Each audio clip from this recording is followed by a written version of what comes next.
Alright everyone, welcome back to another Star Wars Galaxy of Heroes video with Fat Phil, and today we are going to be talking about quality versus quantity, and in particular breaking down three specific areas of this game, and is it better to have quality or quantity of them. We're going to look at Omacrons, we're going to look at your mods, and relics, and kind of break down, alright, should you be focused on having a lot of them, or should you be kind of focusing in on, alright, I don't need a lot of different Omacrons, I'm going to put a bunch on this character, or spread the wealth. You think about your mods, similar situation. Should you just be focused on, alright, I'm going to make this character have, 28 speed mods, or are we okay with, some 15s and 20s? So we're going to talk through that, kind of explain how you can determine, and especially as your roster evolves, some of these things 1000% change, and you've got to be ready for that, or else you will end up kind of misusing your resources a little bit, and your account will not be as successful as it potentially could be. So let's go ahead, let's give a huge shout out to our channel members, as always, for their continued support. If y'all are ever interested, you know where that link is. It's down below, along with a link to our Discord server. Really appreciate you guys keeping the faith, believing in me. I love that this channel has grown to what it is. This it continues to blow my mind how good it is, and I am so thankful for all of you. So let's get in here, folks, and let's talk on some quality and quantity issues.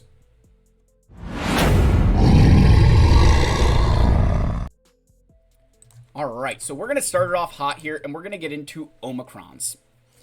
Now, with Omacrons, when we talk about quantity and quality is referring to, alright, I'm going to put 3 of them on Starkiller, 3 of them on Darth Bane.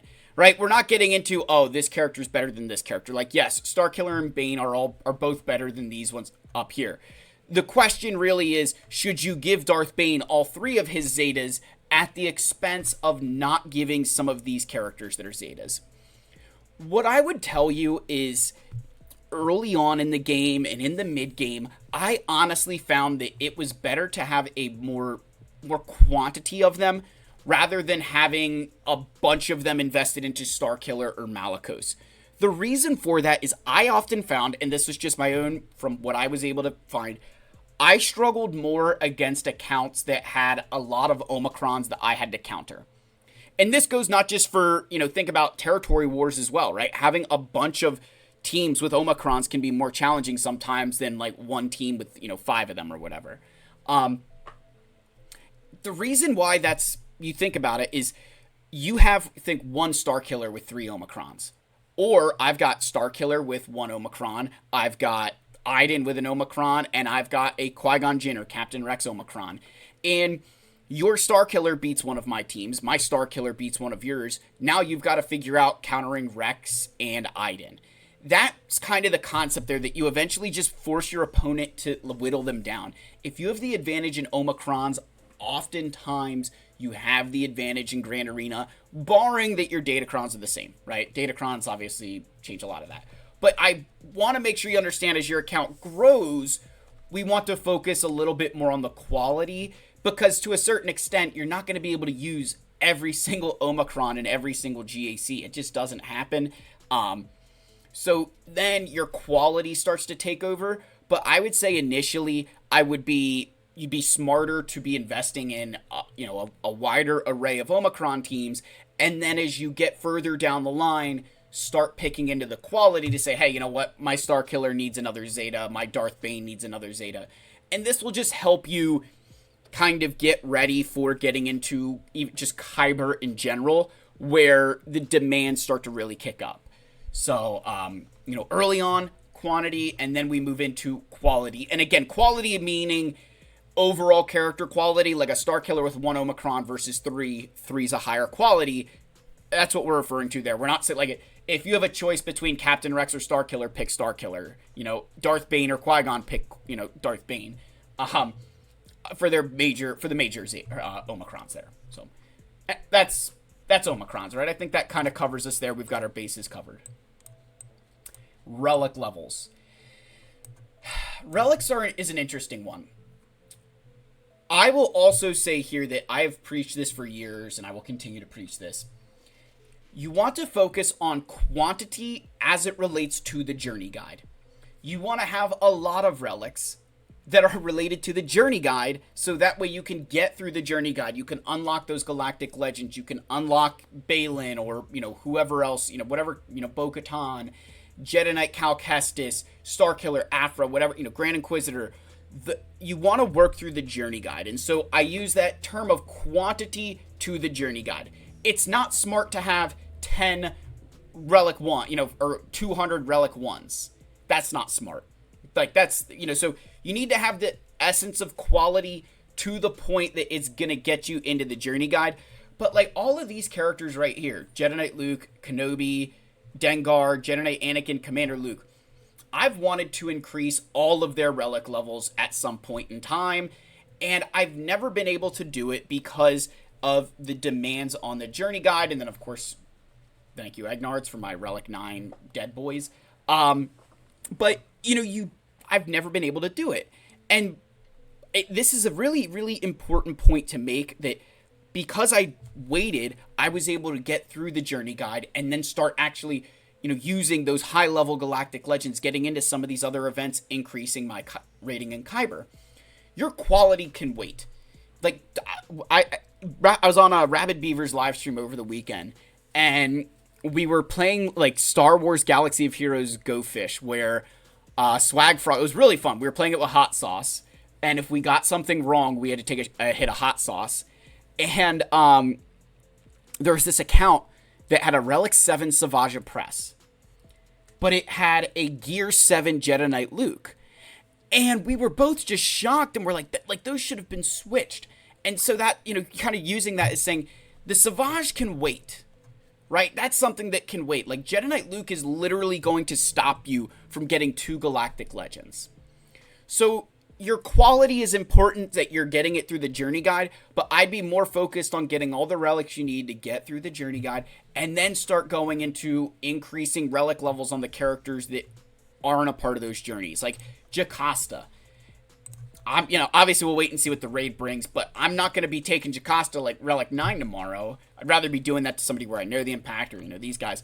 But your quality on characters can wait. You want to get through that quantity in the Journey Guide. It is the amount of times I see players who, they get like these nice little boosts from taking their Supreme Leader Kylo Ren, their Rey, and, Leia's and Jabba's to Relic 8, and they're like, yeah, I'm doing really good. And then, 6 months, a year down the line, they're like, I don't have any Relic 8 materials. I don't have any Relic 9 materials. And you look, and it's because it's sitting on characters that they didn't really need. So when you think about relics, you only want quality to the point that it completes your Journey Guide, and then move to the next one. Always come back. Remember, you can always add relics. You can't take them off. So I always say that. I always preach it. And I think that's a really, really important lesson in this game. Now, finally, we've got mods. And mods are an interesting one. The way that I describe whether you want to focus on quality or quantity, and again, when we say quality and quantity in regard to modding, quantity means, all right, they're good, right? Like, you're never taking up bad mods. But it really comes down to, all right, should you be going for God tier mods on every single individual in your account, or should you be focused on getting good mods for your team? And I will always tell you, you want to focus on getting good mods for the team. One of the biggest problems players run into is they get a character, and I'm going to use Starkiller as an example. You get your Starkiller and you give him God tier mods, right? He's got crazy offense, really good speed, like everything clicks for Starkiller. But then your Palpatine and Mara Jade don't have good mods. You don't have good mods on Old Ben. You don't have good mods on Visas Mar. And what ends up happening is the rest of the team gets picked apart by Rey or by somebody else because they don't have the underlying mods to support Starkiller. So then his quality, even though he's got great mods, he fails because his team can't support him. And that would go for these other characters like Han Solo and the CLS team. If you don't have the supporting mod structure on CLS and Chewbacca, 3PO and Chewie, C-3PO, all of the work you would put into Han is pointless. Darth Revan with the Sith Empire. You can have a great Darth Revan. If the rest of the supporting cast isn't there, you will lose battles. And, Admiral Piet, again, I could list every single team in the game. Kind of fits into this category of, your individual quality will oftentimes get outweighed. That you can have a god tier character, but if everybody else is trash and you go up against a team with just good modding all the way around, normally those teams that are, good, just modded good, but everybody are much more successful. The one time that I will say you can get away with, all right, god tier and maybe a little bit less is in your Galactic Legends. Galactic Legends want as many stats, as many good mods as you can give them. And so I can oftentimes make a case that, especially early on in the game, I'm okay with you going a little bit nuts on your GL modding, because the amount of time, like, you think in Carbonite, in like Chromium and Erodium, a solo Ray, a solo Kylo is a lot harder to clean up than it is for me in Kyber 1 or than it is for a person in Kyber 3, where we have those underlying tools. But in those lower levels, you've got like one shot at beating a GL, and if you can't do it, you're toasted. So that is my one thing I'll say is with Galactic Legends, they kind of break this. But more often than not with mods, hey, you know what? I'm just going to put some good mods on Saw Gerrera. Right? They're not great. They're good. I wouldn't say these are god tier mods. Same thing with Luthen. Like, I don't think I've got god tier mods on this character. They're good. And, I haven't, sacrificed the farm. Kyle, we're still working on, right? We're still working on these. We've got some room to go here. But they're good. And that's better than having a terrible, other characters here, because I can set this team on defense and I know that they're at least going to be able to hold their own. I don't have somebody who's just completely out there with nothing. Like, even though Kyle, not all of his are 6-dot, there's still some underlying speed. There's still some underlying stats that can be of benefit. And, I can make some upgrades. We've got to work into that for our Mod Monday video that I'll probably end up releasing tomorrow, just because of everything else I've got going on. So, guys, that's kind of my take on quantity versus quality. If you don't really take anything else from it, take this.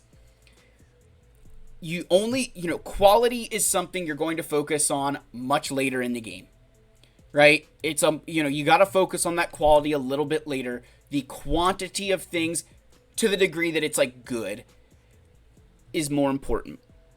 Because once you get to that point where quality is your concern, like where I am now, I can focus on the quality because I've built quantity, right? That you can't have quality if you don't have some of the other things done. Especially when you think about like mods, you've got to have mods to be able to make them quality. And I've seen a lot of accounts, whenever you guys watch me do roster reviews, I don't know if anybody ever picks up on this, and I know it's been a minute, but when I filter by speed, I always do this. I go to the first character and I say, all right, what's your fastest non-galactic legend character? I'll then go to your next one and say, all right, how fast is that? And I'll go down the list. And so there you guys saw, like, I went from 373 on Ezra down to 368 on Moff Gideon. Right, and maybe we'll just take a peek at Mara Jade, 359. So we came down a little bit. So maybe I go to Luthen. All right, you dropping again. All right, 358. Like, there's a bit of a jump here and here, but we're still in the realm. So then what I'll do is I'll jump down to, like, Grand Admiral Thrawn, and I'll say, hey, he's 335, so he's still got good speed. That's kind of how I can determine your mod quality, is I'll try to take a look at, did you throw all of your best mods on one unit, or if you scroll down, do you still have good speed throughout, right? That's kind of how I look at that. And think about the same thing with, Relics, Omacrons and stuff. Is there a very clear jump of you've got all these Relic 7s and then all of a sudden you're in like Relic 1s? That maybe you need to back off a little bit. And then with Omacrons, again, do you have like 3 on Starkiller, 3 on Malicos, none on anybody else? Spread the wealth a little bit and you'll be better for it. Save that quality for the end game of your roster when you start needing those things to counter all the ridiculous stuff that you will face. So that's the end of the video. Like, subscribe, comment. I love you all. May the force be with you, and I'll see you in the next one. Cheers, my friends.